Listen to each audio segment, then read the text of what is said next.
Before dawn broke over the stone towers, a boy stood barefoot in the frost, holding everything he owned in a sack no heavier than his shame. His stepfather did not look back as the gates closed. In that moment, exile was not a sentence spoken by a king. It was a silence, colder than iron, that stripped a child of name, inheritance, and mercy. In medieval courts, power was blood, and blood was law.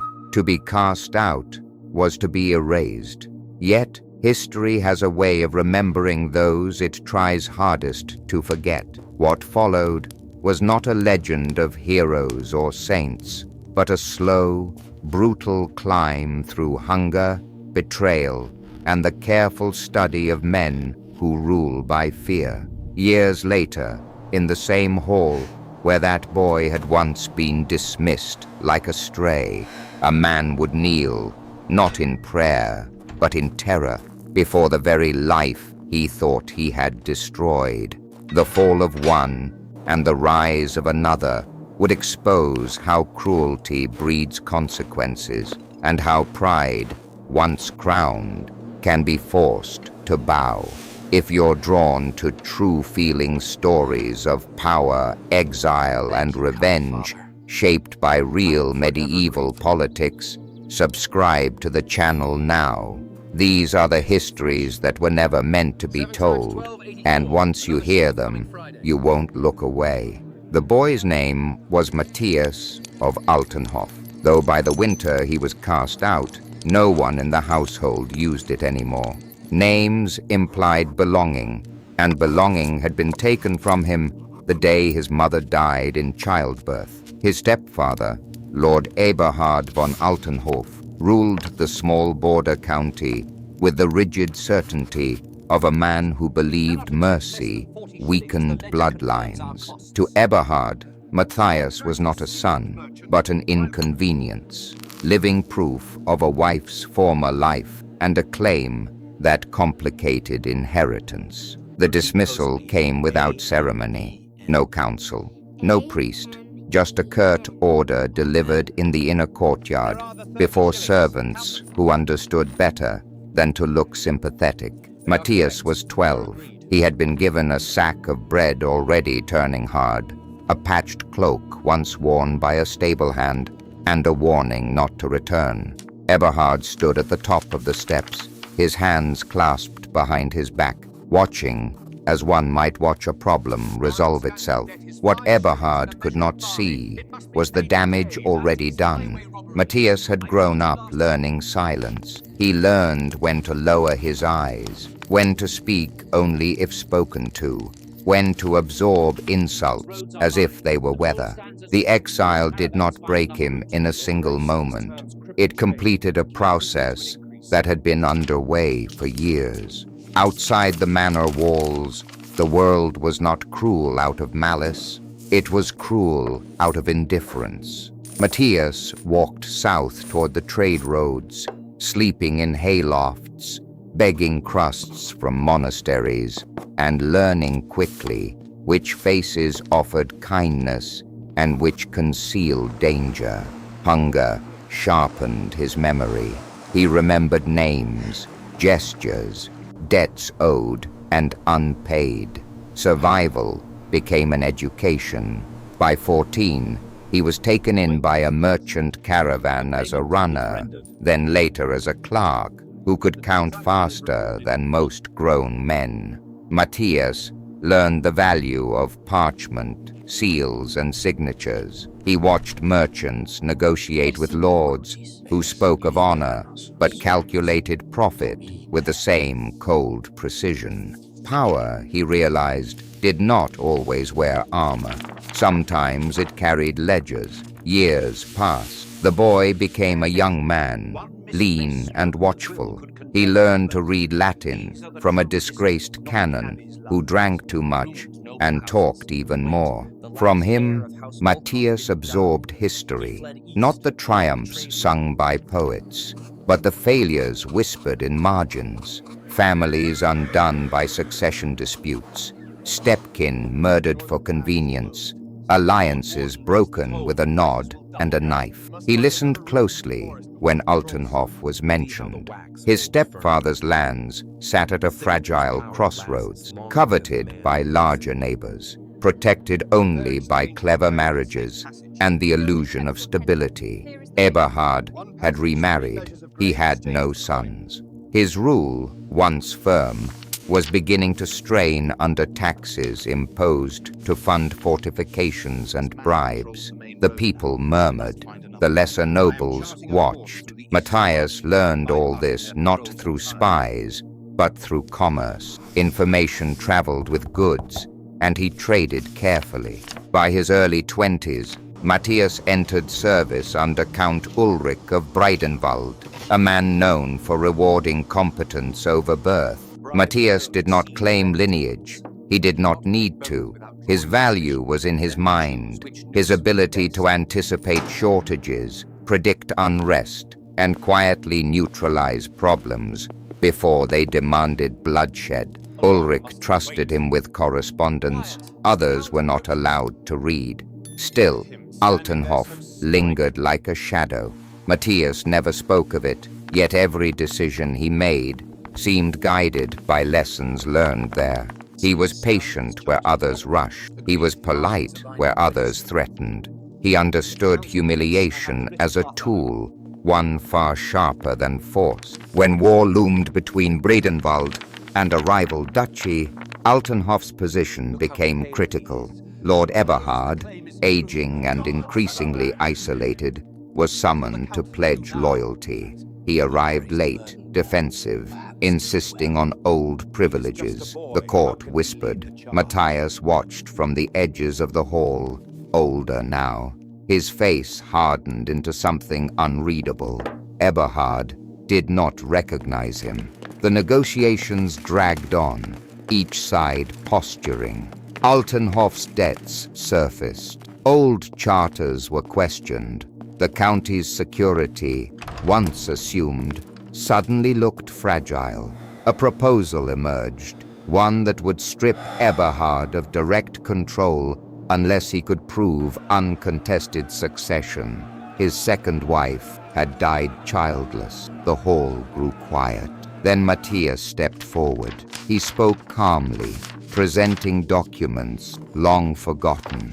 His mother's marriage contract, sealed and lawful, granting her son a claim Eberhard had buried through silence. The seals were verified, the handwriting confirmed. The court stirred. Eberhard's face drained of color as recognition finally dawned, not with relief, but with dread. Matthias did not smile. He did not accuse. He simply stood there, living evidence of a past crime that had returned wearing legitimacy. The Count adjourned the court for the night. Guards escorted Eberhard away, not as a prisoner, but not as a lord either. As the hall emptied, Matthias remained alone for a moment, the weight of years pressing in. He had not planned revenge, but history, once disturbed, had a way of demanding balance. That night, Lord Eberhard did not sleep. In the chamber assigned to him, stripped of familiar banners and guarded by men who did not know his name, he sat awake, replaying a face he had once dismissed as irrelevant. Matthias, the boy he had ordered removed as one removes refuse from a courtyard. The realization did not arrive as guilt. It arrived as fear. Fear of law, fear of memory, fear that the past, long buried under authority, had returned with witnesses. At dawn, the council reconvened. Count Ulrich listened with the detachment of a man weighing outcomes, not emotions. Altenhof's position was precarious. Its lands were valuable, but its lord was isolated, aging, and now challenged by a legitimate claimant backed by documentation and quiet support. The court spoke of compromise. Eberhard spoke of betrayal. Matthias remained silent. Silence unnerved them more than outrage would have. He did not demand titles. He did not speak of suffering.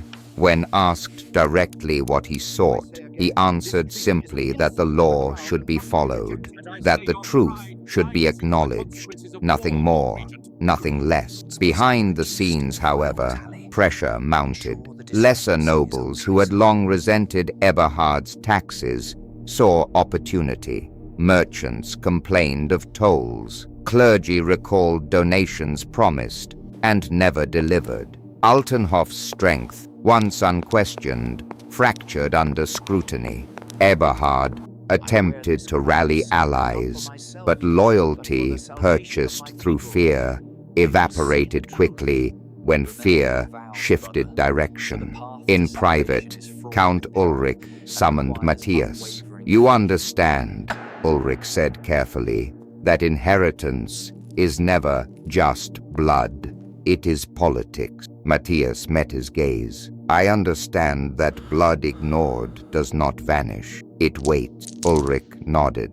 He had seen men like Eberhard before, lords who mistook control for permanence. He also saw something else in Matthias: restraint, a man shaped by cruelty, yet not ruled by it. That made him dangerous in a different way. Days passed. Altenhof's fate hung unresolved, and with each delay, Eberhard's authority weakened. Servants whispered, letters went unanswered.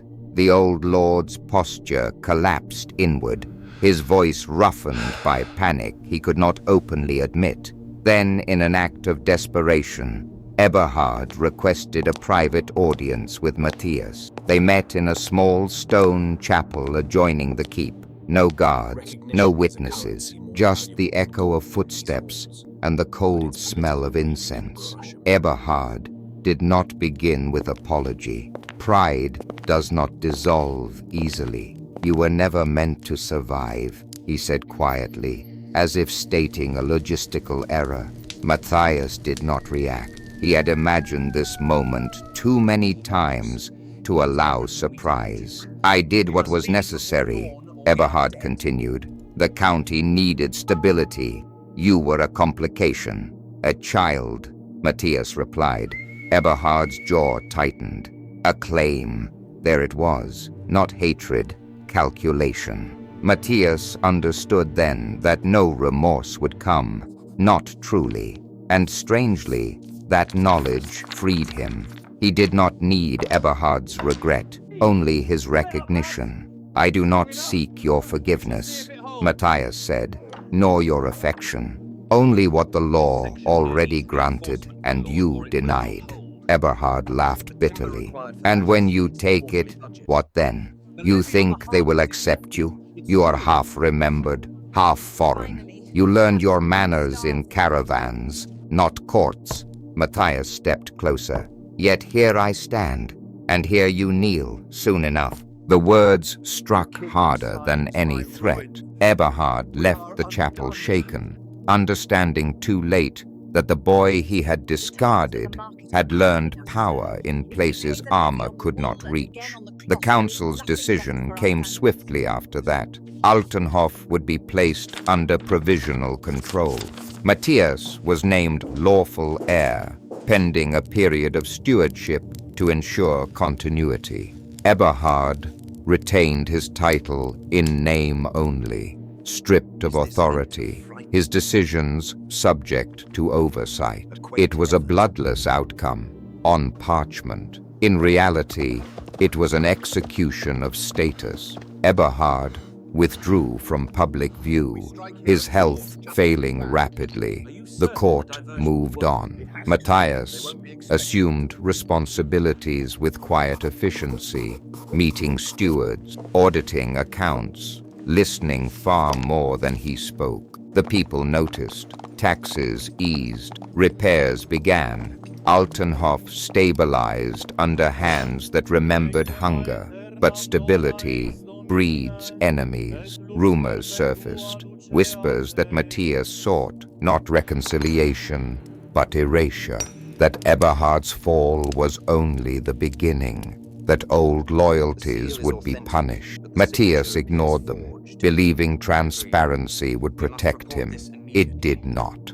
One evening, a sealed letter arrived from a neighboring lord, an ally of Eberhard, warning that a formal accusation was being prepared. Allegations of forgery, of manipulation, of a bastard son masquerading as heir. The law that had elevated Matthias could just as easily destroy him. As Matthias read the letter, his expression did not change. But for the first time since stepping into the court, doubt crept in. Not doubt in his claim, but in his patience.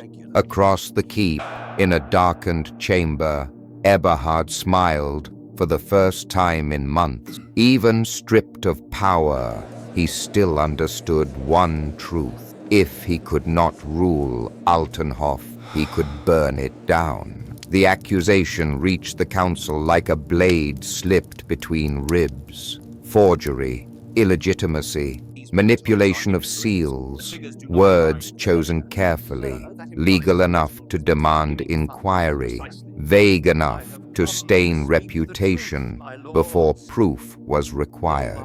In medieval courts, truth mattered less than momentum, and momentum, once lost, rarely returned. Matthias understood this immediately. He did not protest publicly. He did not denounce Eberhard or his allies. Instead, he did something unexpected. He asked for a formal hearing, and he asked that it be held in Altenhof itself. The request unsettled the council. Trials were meant to happen in distant halls, away from the people affected. Bringing judgment home was dangerous, but Count Ulrich agreed.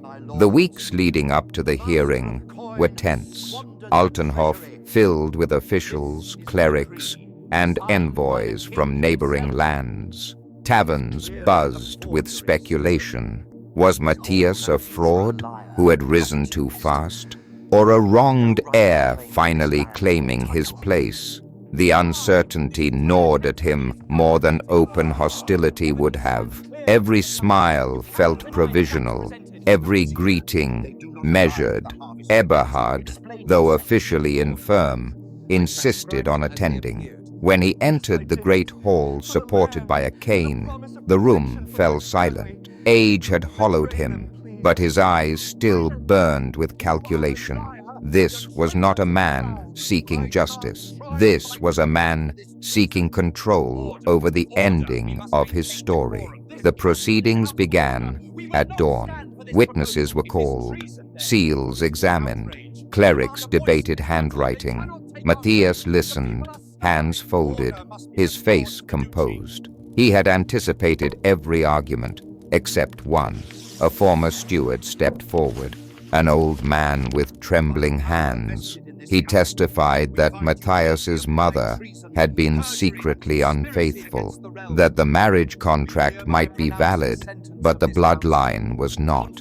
Murmurs spread. Eberhard watched closely. Matthias felt the floor shift beneath him. This was not merely an attack on legality, it was an attack on identity. He could refute documents. He could not easily disprove rumor. Then something changed. The steward hesitated under questioning. His answers grew inconsistent. A cleric pressed him. Dates did not align. Names blurred. Finally, the man broke, admitting under oath that he had been promised land and protection by Eberhard's allies in exchange for testimony. The hall erupted. Eberhard rose unsteadily, shouting over the noise, accusing Matthias of coercion, of poisoning the process. But the damage was done. The attempt to destroy Matthias had exposed Eberhard instead. The council withdrew to deliberate, leaving the hall heavy with unfinished breaths. When they returned, their judgment was precise and devastating. The accusations against Matthias were dismissed. His claim was affirmed without reservation. But more than that, Eberhard was charged with suborning perjury, conspiring to undermine lawful succession, and destabilizing the county. Crimes not punishable by death, but by something Eberhard feared far more: public humiliation. Sentence was passed immediately. Eberhard was stripped of all remaining titles and privileges. His estates were seized. His name removed from official records as Lord of Altenhof. He was to kneel and formally renounce authority before the lawful ruler, before Matthias. The old man faltered. For a moment, he seemed confused, as if the words had no meaning. Then, reality struck. Slowly, painfully, Eberhard lowered himself to the stone floor. The sound of his knee hitting the ground echoed through the hall like a bell. Matthias stood before him, not triumphant, solemn. Eberhard's voice cracked as he spoke the words of renunciation. When he finished, his head remained bowed. He did not look up. He could not. The boy he had cast out now stood above him, not as an avenger, but as a judge, shaped by law, patience, and memory. Eberhard was removed that same day. He died months later in a monastery, his body buried without banners. History did not record his final thoughts. It rarely does.